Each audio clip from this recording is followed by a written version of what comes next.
irmão, bom dia, minha irmã. Espero que você esteja muito bem. E eu queria convidar você para juntar você e sua família, pararem tudo que vocês estão fazendo para nós termos mais um período de estudo aqui na nossa Escola de Formação Ministerial Especial Quarentena. Por isso, pegue aí sua máscara, seu álcool gel, se prepare e nós vamos juntos, ainda que distantes, compartilhar e estudar um pouco a Palavra de Deus.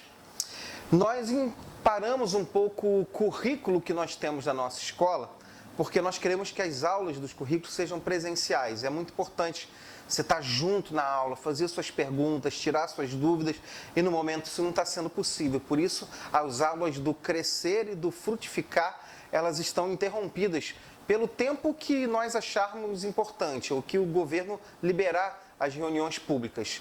Enquanto isso, nós selecionamos alguns livros da Bíblia para servirem de base dessa nossa Escola de Formação Ministerial Especial Quarentena. Na semana passada, nós tivemos a aula da primeira epístola de João com o nosso irmão Samuel. E hoje, o objeto do nosso estudo é a segunda epístola que João escreveu. Por isso, eu quero convidar você a pegar sua Bíblia, abrir o texto, 2 João. Como são poucos versículos, eu queria ler com você todo o texto dessa carta e ele vai fazer sentido no seu coração à medida que nós formos conversando sobre ele. Pegue aí sua Bíblia e nós vamos ler juntos o texto sagrado. Diz assim a palavra de Deus, 2 João, versículo 1. O presbítero, a senhora eleita e aos seus filhos, a quem amo na verdade. E não apenas eu os amo, mas também todos os que conhecem a verdade. Por causa da verdade que permanece em nós e estará conosco para sempre. A graça, a misericórdia e a paz da parte de Deus e de Jesus Cristo, seu Filho, estarão conosco em verdade e em amor. E ao encontrar alguns dos seus filhos, eu muito me alegrei, pois eles estão andando na verdade, conforme o mandamento que recebemos do Pai. E agora eu lhe peço, Senhora, não como se estivesse escrevendo um mandamento novo, mas o que já tínhamos desde o princípio, que amemos uns aos outros. É este o amor, que andemos em obediência aos seus mandamentos. E como vocês já têm ouvido desde o princípio, o mandamento é esse, que vocês andem em amor.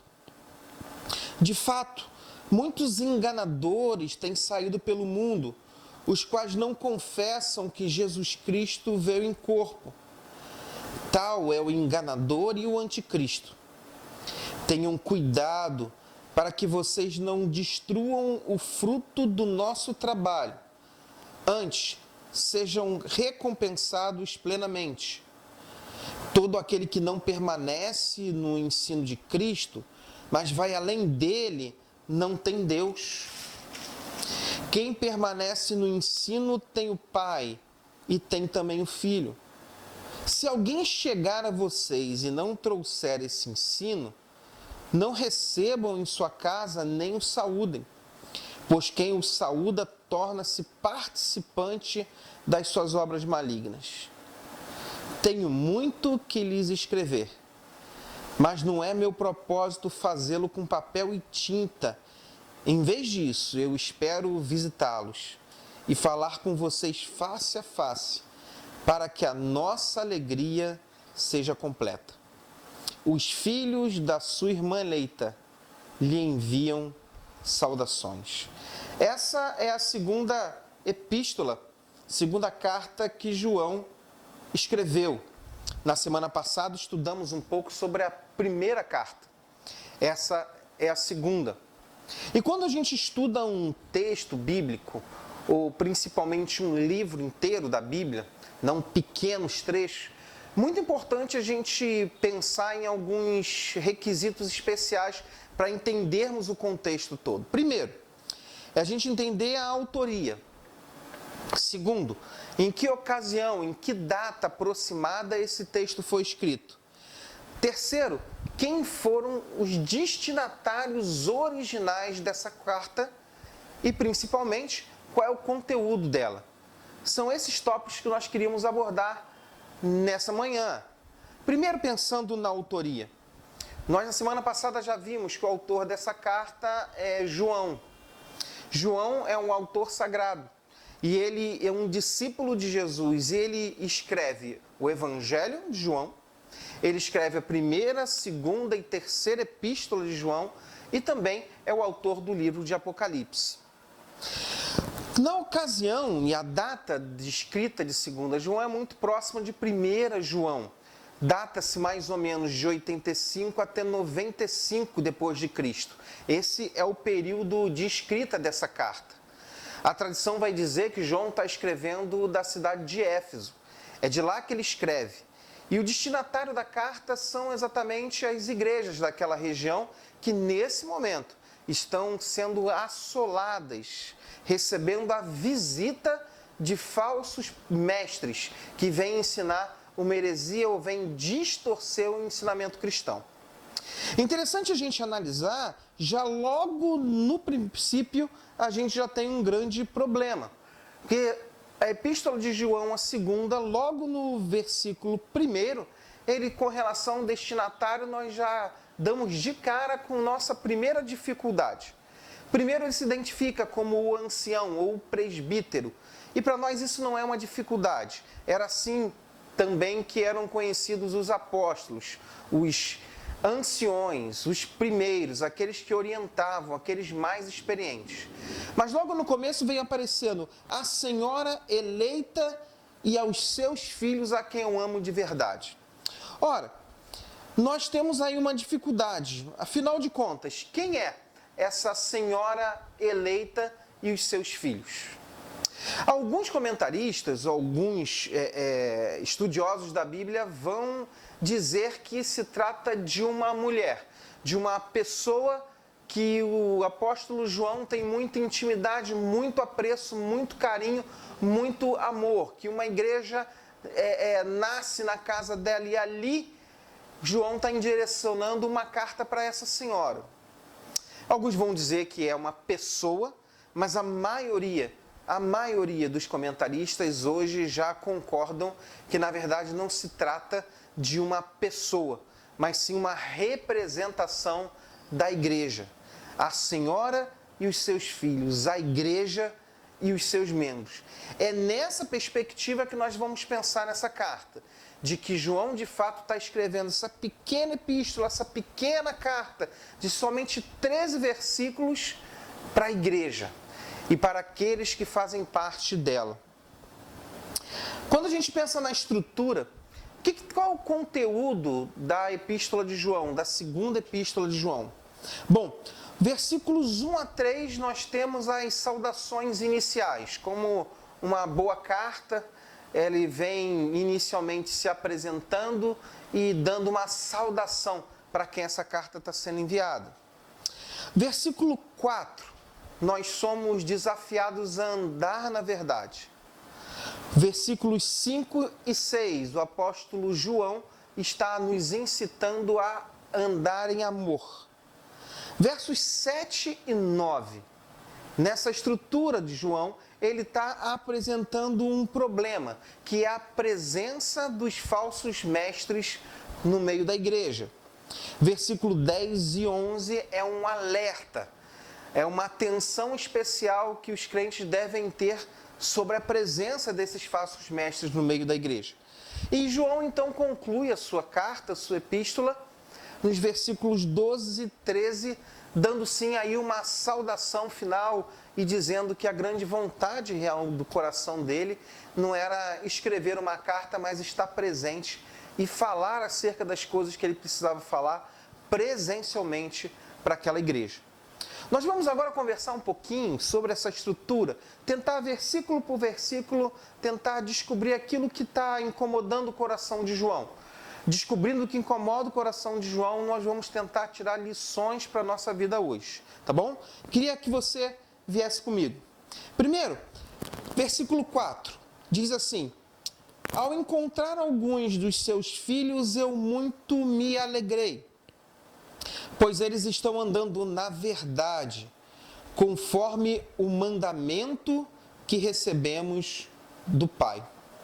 Meus irmãos, muito interessante, uma palavra que nós vamos encontrar muito nos registros joaninos, nos textos escritos por João, é a palavra verdade. Nos primeiros versículos nós encontramos essa palavra. Versículo 2 vai dizer: por causa da verdade que permanece em nós e estará conosco para sempre. Agora no versículo 4 ele diz: quando me encontrei alguns dos seus filhos. A ideia é quando eu encontrei alguns dos membros da igreja, quando eu encontrei alguns dos nossos irmãos. Isso gerou muita alegria ao coração do apóstolo João. Ele diz: eu me alegrei muito, eu fiquei exultante, isso trouxe satisfação ao meu coração. Mas por que João está muito alegre em encontrar os irmãos? Obviamente não é somente por causa da comunhão, da alegria de estar junto, mas a alegria do coração de João tem a ver que encontrou esses irmãos andando na verdade. Interessante pensar aqui que verdade não é um conjunto, um mero conjunto de ideias. Verdade aqui para João é uma pessoa. Verdade não é um conjunto de ideias, mas verdade é uma pessoa. E é a pessoa de Jesus. Quando João está no versículo 4, ele está dizendo: eu estou muito feliz, muito alegre, porque os irmãos que eu encontrei estão andando na verdade, estão andando com Cristo, estão andando com Jesus. E a ideia é que esse Jesus não é meramente uma informação, mas é uma pessoa. A ideia de João, e isso precisa ficar bem claro, porque é justamente esse o ponto central do ensinamento dos falsos mestres, é que Jesus, uma pessoa, ele vai dizer sobre a sua encarnação. Jesus é o Deus que se fez carne. E Jesus é Deus. A ideia da sua encarnação, da sua deidade. Por isso, andar na verdade é andar na pessoa de Jesus. Caminhar na verdade é caminhar com Jesus. Qual Jesus? O Jesus encarnado e o Jesus homem que é Deus. O Deus que se faz homem e o homem que é Deus. Essa é a grande tônica do ensinamento de João. Andar na verdade é andar nesse Jesus. O versículo 5 vai nos trazer um outro motivo de alegria de João. Ele vai dizer: e agora eu lhe peço, Senhora, não como se estivesse escrevendo um mandamento novo, mas o que já tínhamos desde o princípio, que nos amemos uns aos outros. E esse é o amor, que andemos em obediência aos seus mandamentos. E como já tenho ouvido desde o princípio, o mandamento é esse, que vocês andem em amor. Se no versículo 4 João está feliz de encontrar os irmãos andando na verdade, e a verdade é Jesus como ensinado pelos apóstolos. A doutrina de Jesus, a doutrina sobre essa pessoa Jesus, o Deus que se encarna e o homem que é Deus, Jesus 100% homem, Jesus 100% Deus, essa é a doutrina apostólica. Agora João se exulta, se alegra e vai dizer o seguinte: olha, eu quero dizer uma coisa ao encontrar vocês, porque vocês precisam continuar andando em amor. E quando ele fala de amor, ele está falando de uma pessoa. Versículo 6, ele vai dizer: esse é o amor, que andemos em obediência aos seus mandamentos. O que ele vai dizer é o seguinte: andar em amor, o que é? Andar em amor não é só cantar. Andar em amor não é só ir a um lugar. Andar em amor não é ir a um lugar só celebrar. Amor, na perspectiva joanina, tem relação com obediência a mandamentos. Veja, crer na pessoa de Jesus nos leva a desejar obedecer os seus mandamentos. E o principal dos mandamentos de Jesus, ele vai dizer, e qual é o mandamento? O mandamento é esse, que vocês andem em amor. E é isso. O próprio Jesus vai dizer que nisso nós vamos conhecer que somos discípulos dele, se nos amarmos uns aos outros. Por isso, esses dois ingredientes são absolutamente importantes de serem encontrados na vida de um homem e de uma mulher de Deus. Andar na verdade e andar em amor. Crer em Cristo e derivar o seu amor a Cristo no amor uns pelos outros. Não é à toa que João está dizendo isso. Não é à toa que ele está reforçando essa importância de andar na verdade e que essa verdade vai derivar em amor uns pelos outros. E o amor uns pelos outros é obedecer os mandamentos, ou seja, obedecer a Cristo.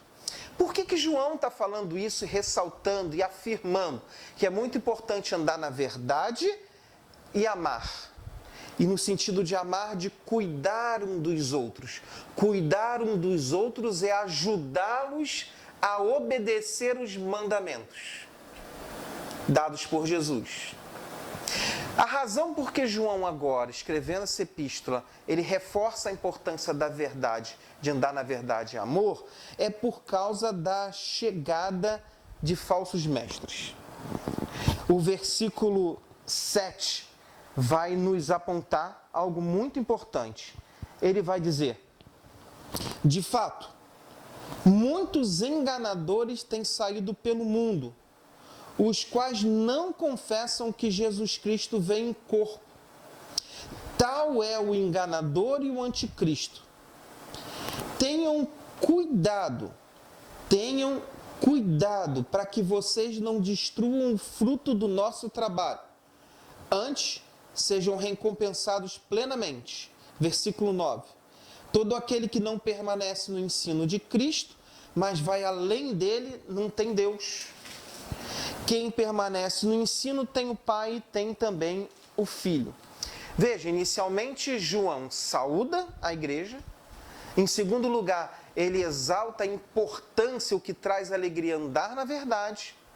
Ele relembra que andar na verdade implica em obediência ao mandamento, e o maior mandamento é o do amor uns aos outros, e porque amamos uns aos outros, instruímos na obediência. E ele vai dizer, essa é a base, esse é o antídoto, esse é o que vai nos levar à precaução sobre o que vai acontecer.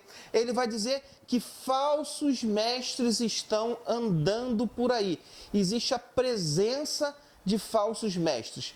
Muito interessante que na primeira epístola de João, capítulo 4, versículo 1, ele já vai dizer, muitos têm saído por aí ensinando mentiras. Isso ele vai dizer. Agora, no versículo 7, ele vai dizer, de fato, muitos enganadores têm saído pelo mundo. A ideia aqui, em 1 João, ele diz que eles têm ido por aí. E a ideia do versículo 7 é que eles chegaram até nós. Esses falsos mestres chegaram até nós. E aí, o que é que esses falsos mestres ensinam?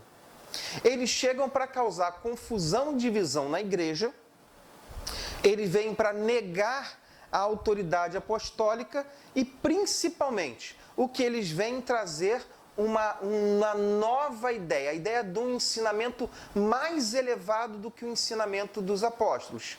A ideia é que eles trazem uma nova doutrina, mas na nossa visão que eles trazem uma heresia. O que os falsos mestres eles vêm ensinar? Primeiro, eles ensinam, eles negam que Jesus Cristo se fez carne. 3 são as possíveis heresias que João está combatendo aqui. A primeira é o docetismo. O docetismo, ele crê que Cristo não teve um corpo físico, mas ele pareceu humano. Era muito difícil para eles entender que o Deus se faria homem, porque a matéria humana não é boa. Então, os docetistas eles vão dizer, não, Cristo na verdade parecia humano, mas não era. Segunda heresia possível, o serintismo, de que o Espírito de Deus desceu sobre Jesus de Nazaré, mas o Espírito de Deus saiu dele no ato da crucificação.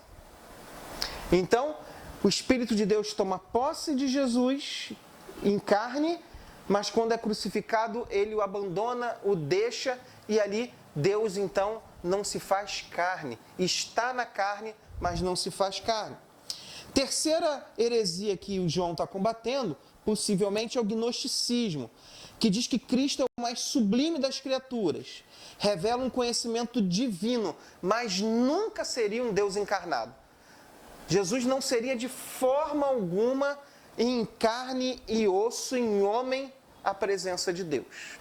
João, então, está rebatendo essas heresias, possivelmente todas. Ele vai dizer o seguinte, não, esses aí chegaram e todo aquele que nega que Jesus Cristo não veio em carne, ele então é um enganador, um anticristo. Ou seja, anticristo, opositor a Cristo, opositor ao ensinamento de Cristo. Ou seja, um herege, alguém que não deve ser ouvido. Quero chamar a tua atenção agora, que você entenda o seguinte, os falsos mestres chegam, os falsos mestres ensinam, os falsos mestres trazem uma mensagem. Mas preste bastante atenção no versículo 8. Ele diz assim, tenham cuidado para que vocês não destruam o fruto do nosso trabalho. Não te surgiu uma dúvida, algo interessante aqui? Afinal de contas, quem é que tem a capacidade de destruir o trabalho do apóstolo João? Destruir o ensino? São os falsos mestres ou somos nós? Ele não vai dizer que são os falsos mestres que têm a capacidade de destruir. Eles vêm fazer o papel deles, de ensinar uma heresia, de ensinar algo contrário à Bíblia. Mas quem tem a capacidade de destruir tudo aquilo que foi construído, toda a construção apostólica, são os crentes. Por isso ele diz, tenham cuidado para que vocês não destruam fruto. Nós destruímos o fruto do trabalho apostólico quando de verdade nós pegamos os falsos ensinamentos e os transformamos por verdade para nós. Por isso que o apóstolo João ele vai dizer o seguinte, logo em seguida, todo aquele que não permanece no ensino de Cristo, mas vai além dele, Deus não está nele. Mas ao contrário, aquele que permanece nos ensinos de Cristo tem o Pai e tem também o Filho. Ou seja, os falsos mestres ensinam as heresias, mas cabe aos crentes discernir o quanto de verdade tem ali e rejeitar qualquer ensino diferente do cristianismo bíblico. Terceira coisa que ele vai fazer, agora ele vai chegar nos versículos 10 e 11. Ele vai fazer um alerta sobre os falsos mestres. Eles chegam nas casas e nas igrejas. Como que eles chegam nas casas e nas igrejas? Obviamente que eles não chegavam nas casas e nas igrejas se apresentando como nós somos os hereges, nós somos os falsos mestres. Não, eles se apresentavam como missionários itinerantes. E foi assim que o evangelho foi espalhado. Foi assim que o evangelho cresceu. Foi assim que igrejas foram plantadas. Missionários foram espalhados e ainda hoje são espalhados pelo mundo inteiro levando uma mensagem. Então era comum missionários chegarem nas casas, chegarem nas igrejas, se apresentarem como missionários e eram acolhidos, recepcionados, hospedados pelas pessoas da igreja, com muito carinho. E assim como recebiam como missionários, ouviam a sua mensagem. A alerta de João é, você precisa perceber o tipo da mensagem que é pregada. A orientação dele é o seguinte: se alguém chegar até vocês e não trouxer esse ensino, não recebam em casa e nem o saúdem, pois quem o saúda se torna participante das obras malignas. Ou seja, quem não traz uma mensagem biblicamente cristã, o que os crentes fazem? Não os recebem na sua casa. O que os crentes fazem? Nem o saúdam, não dão boas-vindas, não permitem que falem, não permitem que se expressem, não são tomados de curiosidade. Porque essa curiosidade pode muitas vezes trazer confusão à cabeça das pessoas. João está dizendo para o público dele, para aqueles nossos irmãos ali da região de Éfeso: olha, não receba. Aquele que vier com uma mensagem diferente daquele que nós pregamos, não os receba na casa, não dê boas-vindas, não os saúde, porque aquele que faz acaba se tornando participante da obra deles, ou seja, acabam se tornando inimigos de Cristo. Verso 12 e 13, na verdade, é o final da carta. Ele vai dizer que tinha muita coisa para escrever, mas que prefere encontrar, e manda um grande abraço para aquela igreja. Irmãos, deixa eu fazer uma pergunta a você. Será que ainda hoje nós precisamos ter cuidado com as heresias? Será que ainda hoje há muito engano chegando às nossas casas e nas igrejas? Será que não tem muita gente deturpando o verdadeiro evangelho? Segunda pergunta que eu quero fazer para você refletir: como que essas heresias, esses falsos mestres, falsos ensinos, têm chegado nas nossas casas hoje? Dificilmente a gente recebe agora um missionário na nossa casa. Alguém não bate na nossa porta e entra. Mas, na verdade, as redes sociais, televisão, agora elas são a porta de entrada dessas heresias. E assim como João nos orientou, nós precisamos estar muito atentos para perseverar na verdade.